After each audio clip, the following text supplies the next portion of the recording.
This is WTVM News Leader 9.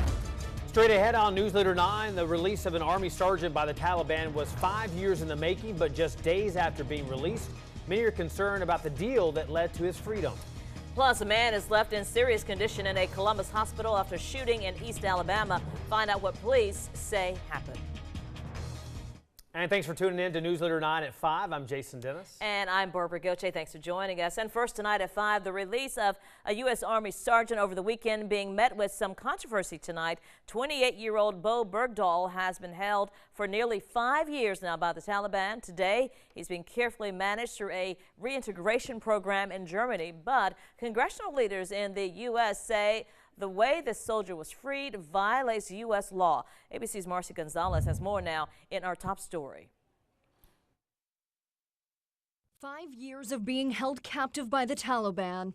Scared I won't be able to go home. Today, Sergeant Bo Bergdahl is preparing for that eventual trip home he dreamed of. The 28-year-old is at a U.S. medical center in Germany, being treated for nutritional issues, being debriefed and decompressing after he was rescued by U.S. Special Forces in Afghanistan this weekend. His parents still waiting to speak to him. Bo has been gone so long that it's going to be very difficult to come back. Sergeant Bergdahl's freedom came in exchange for the U.S. releasing 5 high-ranking and high-risk members of the Taliban from Guantanamo Bay. The deal facing criticism for breaking a long-standing policy of not negotiating with terrorists. Once you start doing it, every other terrorist has an incentive to capture more soldiers. Of course. The Taliban fighters who were released were sent to Qatar, where the government imposed a 1-year ban on their travel. The White House saying steps are in place to ensure they won't then return to the battlefield. The assurances were sufficient to determine that the threat posed by the detainees to the United States would be sufficiently mitigated. There is also outrage at the risks taken to free Bergdahl, who sources say was captured after willingly wandering away from his base without his weapon. The White House says the circumstances of his capture are being looked into, but regardless, working to bring him home to his family was the right thing to do. I will see you soon, my beloved son. I love you both.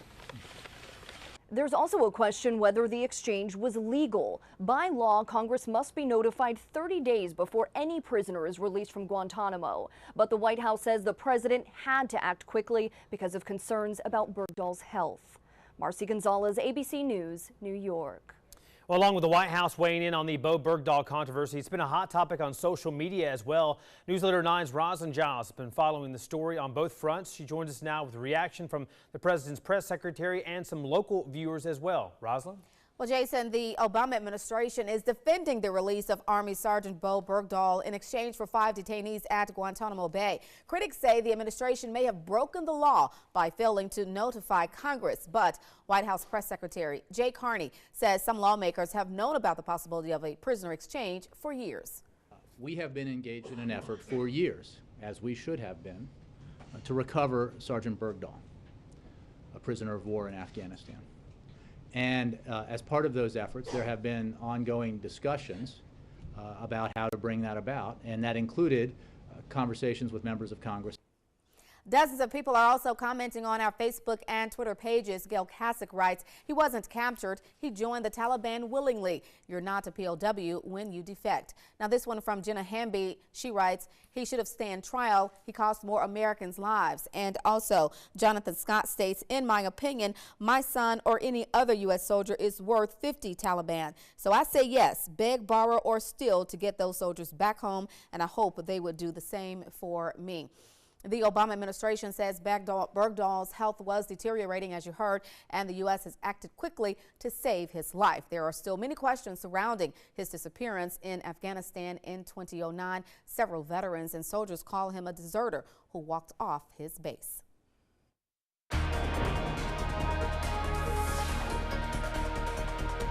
And time now for a check at the forecast. Here is a look at the Doppler 9 radar network showing some light showers out there. Parts of Macon, Bullock, and Barber counties. Those are heading off to the south and southwest, so we are not anticipating any big rain event around here today. The chances for showers and storms much lower out there this afternoon. Our temperatures much lower today as well. We're only at 78 in Columbus, 76 in Auburn, and 80 down in Albany. Well below average for this time of year. And here's how that evening shapes up for us. We're going to stay cloudy or mostly cloudy with temperatures in the the 70s for most of the Chattahoochee Valley. But we will talk about some warmer and some drier days ahead in our 7-day forecast. Hope you can stick around for that, guys. All right, Derek, thank you. Well, tonight an Auburn man is in the intensive care unit at Columbus Regional after being shot last night outside an Auburn apartment. Auburn police say the shooting happened around 8:30 last night at the Hillcrest apartment complex. The victim was found with gunshot wounds to his upper torso and was airlifted to Columbus. Now, coming up on the news at 5:30, Newsletter 9's Elizabeth White will talk about the investigation into finding a suspect in this case. A Columbus woman is in big trouble over the welfare of her 3 small children. Police say Tia Randall left her kids ages 2, 4, and 6 at home without any supervision. Witnesses say the 3 were found wandering outside their Tickner Drive apartment Sunday afternoon. According to investigators, the 22-year-old Randall did not return to the apartment until hours after officers arrived. She is now charged with reckless conduct and is set to appear in Recorder's Court tomorrow. Relatives have taken custody now of the children. Columbus police trying to find out who is involved in a string of auto thefts over the weekend. The car break-ins resulted in a machete, a knife, and a handgun being stolen. It happened on Alma Street near West Britt David Road in North Columbus. The victims discovered their items stolen on Saturday morning between 6 and 10:30 a.m. At least 2 car owners say they did leave their doors unlocked. The Muskogee County School Board is in session where they are presenting a plan to change or eliminate positions throughout the school district. Newsletter 9's Dante Renzulli just stepped out of that meeting to give us a live update about what they are discussing tonight. Dante? Thank you, Jason. We're in the lobby of the Public Education Building, and right behind those doors is where that meeting has just gotten started. Now, the most anticipated item on this agenda is the employment status of many of the people who work for the Muskogee County School District. We were first given a heads up about a month ago that due to the reorganization plan that Superintendent David Lewis came up with, there are going to be a series of different employees, teachers, administrators, custodians, etc., who may not have their jobs renewed in this upcoming fiscal year. Now, we got the approximation of just about 30 teachers affected, but today is the day we're supposed to get the concrete, hard, official numbers that we've been waiting for. Hopefully we get those. I spoke to the superintendent right before the meeting. He wasn't able to give me any advance information, and of course we're going to have to get that update as it comes. I'll bring you a live update in about 30 minutes. Live at the Public Education Building, I'm Dante Renzulli for News Leader 9. All right, thank you, Dante.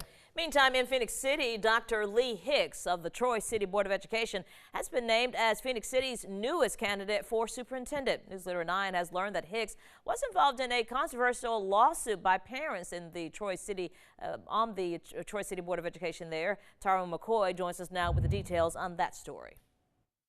That's right. In 2013, Lee Hicks, Phoenix City's newest superintendent candidate, was listed on this lawsuit along with several other Troy City Board of Education members claiming that they were trying to segregate classrooms in grades K through 6. John Johnson and 2 other parents filed the suit in August of 2013, alleging that the Troy City school system was systematically denying African American children the right to an equal educational opportunity. The suit states that Troy City Schools implemented a parent's choice policy which sent a request form home for parents to choose what teacher they want their child to be assigned to, as well as a list of students they would like for their child to be in class with. According to court documents from 2008 to the 2012-13 academic years, the number of all African American classes taught by African American teachers has increased in Troy City schools from 1 to 9. The suit claims that of the more than 2,000 students in the Troy City school system, approximately 62% of them are black. This led parents to see the parent choice policy as a pretext to racially segregated classrooms, and they sought to have the effort prohibited by the court of law as a civil rights violation. Now, in December 2013, the Middle District Court of Alabama actually dismissed this case, enjoining the Troy City Board of Education from notifying parents that they had preferential treatment for their students in grades K through 6. Additionally, the plaintiffs in that case were awarded $10,500 to be paid by the Troy City Board of Education. Tyrone McCoy, WTVM News Leader 9. All right, thank you, Tyrone. Well, Alabama voters are gearing up to head to the polls tomorrow, but before you cast your vote, there are some changes you should know about. Newsletter 9's Brittany Dion joins us now with details on those changes. Jason, tomorrow polls open at 7 a.m. for Alabama voters to select their party's candidates for the general election in November. For Lee County voters, there are 2 new polling locations. The National Guard Armory is being moved to the Opelika Sportsplex, and the Toms Lee County Snack on Alabama 169 has been moved to the Crawford-Salem Volunteer Fire Station, also located on 169. Now, as always, voters will need to declare their party to receive either a Republican or Democrat ballot. Polls open from 7 a.m. to 7 p.m. Central tomorrow, as stated earlier. Now, there are several races that impact East Alabama directly. Head to our website, WTVM.com, for a breakdown of each race. Also, more changes can be expected when casting your vote tomorrow. I'll tell you what you want to know about casting your vote on the news at 6. Back to you, Barbara. All right, Brittany, thank you. Of course, complete election coverage coming up here tomorrow night for you on WTVM. And Columbus's St. Francis Hospital is pairing up with Goodwill Southern Rivers to host the second round of job fairs coming up. The final chance to take part in the job fair will be tomorrow, and you must have an appointment to attend. You can submit your resume to any area Goodwill Career Center to schedule an appointment. It will be held at the Columbus East Career Center on Flat Rock Court in Midland. For information on the job fair, just head to WTVM.com, where you can find this story under the Quick Links tab. Well, Give 9 voting is underway, giving you the chance to help your favorite local nonprofit win $5,000. Straight ahead, we'll tell you who the 5 finalists are for this quarter and how you can vote. And coming up for you after the break, we will have the latest on your forecast as we get you ready for some warmer and drier days ahead this week. Be sure you stay with us right after the break. We'll have the latest.